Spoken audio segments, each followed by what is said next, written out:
Postmortem report आने से पहले ही हाईकोर्ट के वकील ने बड़ा खुलासा कर दिया है कि लड़की के साथ आखिर क्या हुआ है। अब बात है कि लड़कियों को इतनी एज में किसी से इस तरह से दोस्ती नहीं करनी चाहिए, किसी लड़का से या जैसा भी हो, किसी अनजान मर्डर कर देंगे तो वो कुछ उसका कुछ पता होता नहीं रहेगा, कोई गवाही नहीं आएगा और लाश को हम डिस्पोज कर देंगे कंपोज। लोगों की मानसिकता बदलने की ज़रूरत है। आप लोगों को लगता है कि हम अपराध करके बच जाएंगे, तो ऐसा नहीं है। तो देखिए, पोस्टमार्टम तो पुलिस को सौंपना चाहिए था, पुलिस को हॉस्पिटल से लाना चाहिए था। सर, अगर अपराधी पकड़े गए तो क्या लगती, कौन सा धारा लगेगी, क्या सजा होगी? अब देखिए, सिंपल सा धारा जो श्रेया कांड में जो धारा लगेगी जो थी। नमस्कार दोस्तों, देखिए बिहार में लगातार ऐसी घटनाएं सामने आ रही है जो अपने आप में दिल दहला देने वाला मामला है। जी हाँ दोस्तों, कुछ दिन पहले श्रेया का मामला सामने आया था जिसे रेप करके फेंक दिया जाता है नदी में। इसके बाद एक और मामला सामने आ जाता है जो कि नीतू का है, जो कि देहरी ऑन सोन के मीठेपुर गांव का है। जी हाँ दोस्तों, रोहतास में है।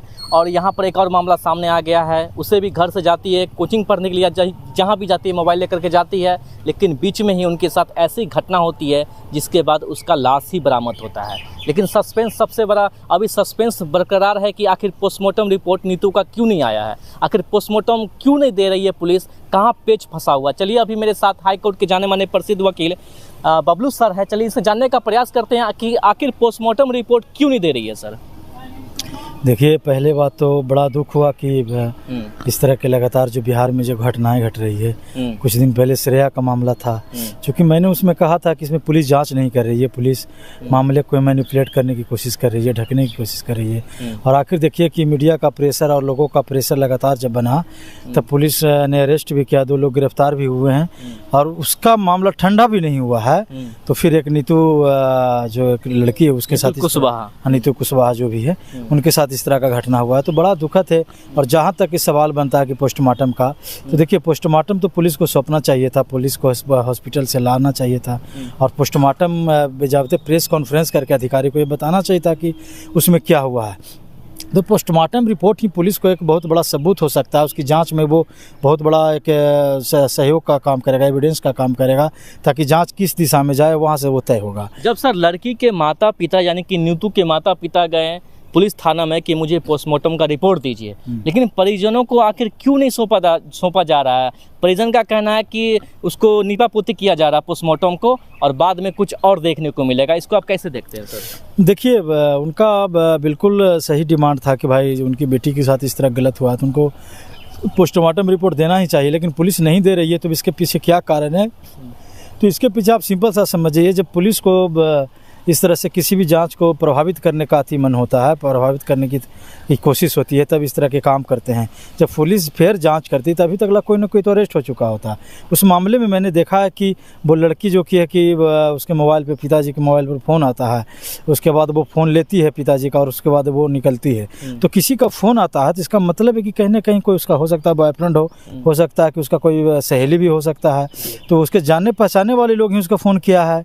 तो फ़ोन के ट्रेसेस से फ़ोन किसका फ़ोन आया था उसको जब पुलिस उठाती तो मामला तो क्लियर कट हो जाता, लेकिन अभी तक पुलिस नहीं काम करे। तो मुझे लगता है कि एक बहुत बड़ा फेलुअर है प्रशासन के लिए। और जो सुशासन की जो बात होती है, एक सुशासन के नाम पे एक बहुत बड़ा तमाचा और धब्बा भी है। सर, क्या लगता है इस पूरे मामले में कि आखिर लड़की के साथ क्या हुआ होगा?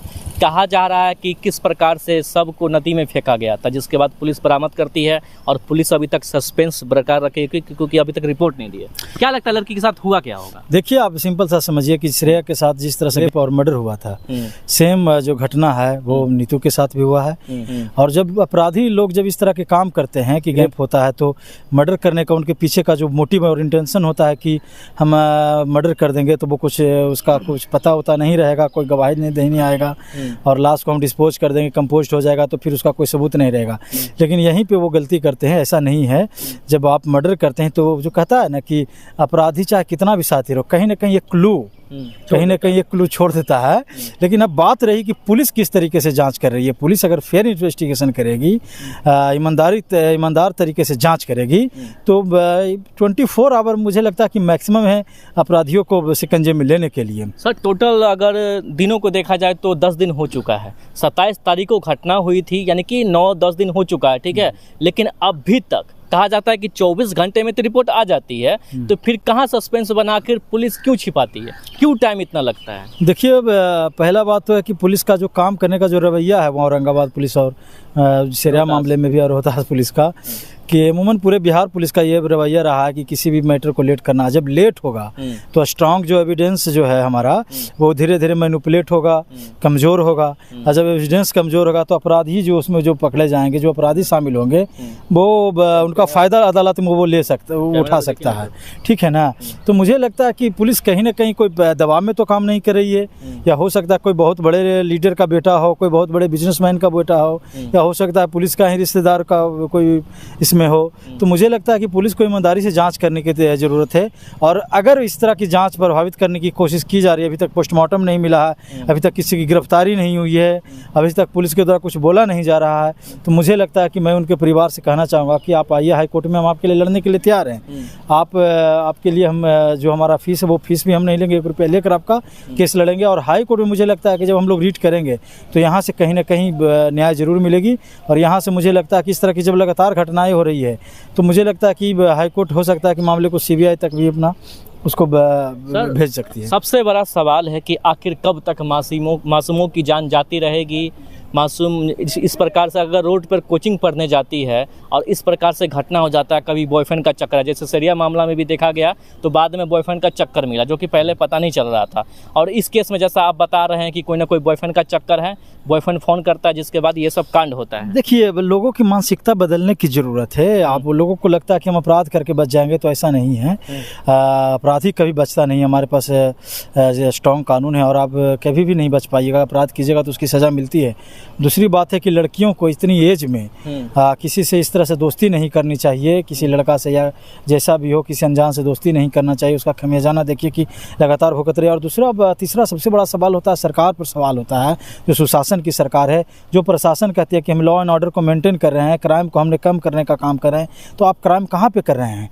आप जब जांच नहीं कीजिएगा अच्छी तरह से आप अपराधियों के साथ अब कड़ी एक्शन नहीं लीजिएगा उसके खिलाफ में, तब इससे मुझे लगता है कि अपराधी कंट्रोल नहीं होगा। और अपराधी का मनोबल इसी तरह बढ़ता है कि जब आप लेट लतीफ़ कीजिएगा, जांच को प्रभावित करने का काम कीजिएगा, तो जो अपराधी होता है उसका हौसला बुलंद हो जाता है और उसे लगता है कि कहीं ना कहीं हम अदालत से बरी हो जाएंगे। सर, अगर अपराधी पकड़े गए तो क्या लगती है, कौन सा धारा लगेगी, क्या सजा होगी? अब देखिए, सिंपल सा धारा जो श्रेया कांड में जो धारा लगेगी, जो 376D है, जो गैंगरेप का धारा है, 34 एक कॉमन इंटेंशन है, 120 भी है जो कि क्रिमिनल कॉन्स्पिरेसी का है, 201 है कि जो एविडेंस छुपाने का है, 302 मर्डर का है। तो आप सिंपल सा जान लीजिए कि अगर पुलिस बढ़िया तरीके से काम करेगी, अच्छे तरीके से एविडेंस स्ट्रॉन्ग करने, कलेक्ट करने का काम करेगी, जांच करने का काम करेगी, तो फांसी की सजा इसमें एकदम कन्फर्म है कि इसमें कोई रोक नहीं सकता है।